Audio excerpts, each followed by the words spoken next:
Para saan yan? Para po kay Miss Natalie. Hello po. Hi. Para saan yan? Vitamins po advice ni Doc. Para po maboost ang immunity ni Ma'am. Wow, it's so nice naman. O sige, administer it but be careful, Miss, ha? Yes Baka po, ma'am. masaktan mo ko. Insert ko na po, Ma'am. Yeah.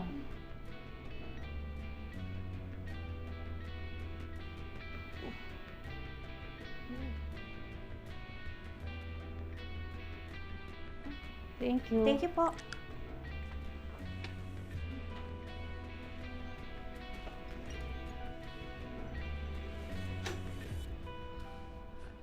Oh my God.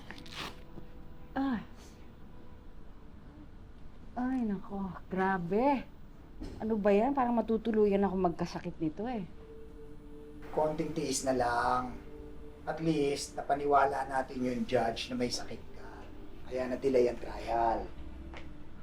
Panloloko tong ginagawa nyo. Why don't you just shut up? Tumigil nga kayong dalawa. Mamaya magkasakit lang lalo si mami niyan eh. Dami kasing sinasabi.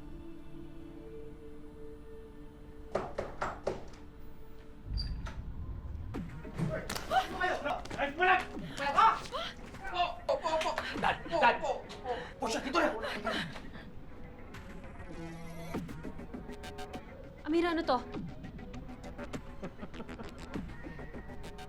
Hindi si Amira ang kailangang hingan mo ng paliwanag. Dahil ako ang nag-ayos ng lahat ng ito. Ikaw? Bakit ikaw? Grabe naman. Talagang atat na atat. Ha? Marinig yung paliwanag?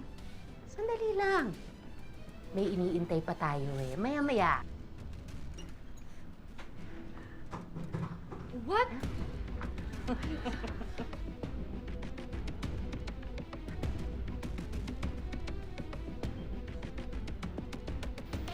Tempo! Patawag mo si Mang Luis, pati si Alex!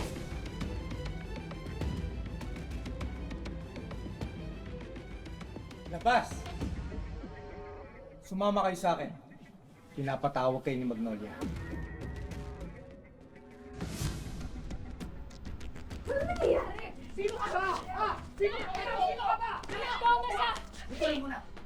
Mayordoma siya ni Amira sa bahay. Pero mukhang hindi lang siya mayordoma. Sabi na talaga eh. Umpisa pa lang, ang sama na ng kutob ko sa'yo. Dapat hindi ka nagtiwala dyan. Inabuso niya yung tiwala ko, ate. Tumigil ka! Baka wala mong utang na loob, Amira. Kung hindi dahil sa akin, patay ka na.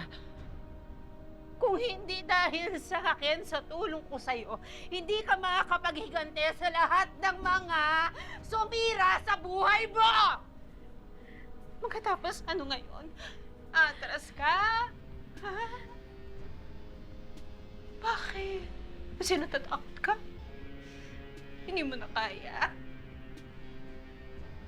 Pues!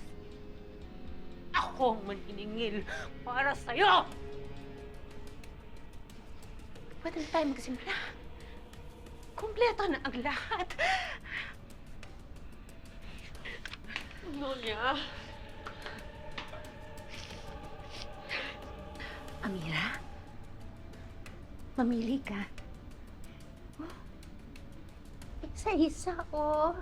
Sinong gusto mong unahin na tera na patayin? Ha? Kunin mo! Kunin mo! Hindi ko kaya.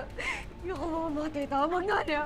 Ayaw mo? Hindi ko kaya. Hindi ka susunod sa akin, Amira?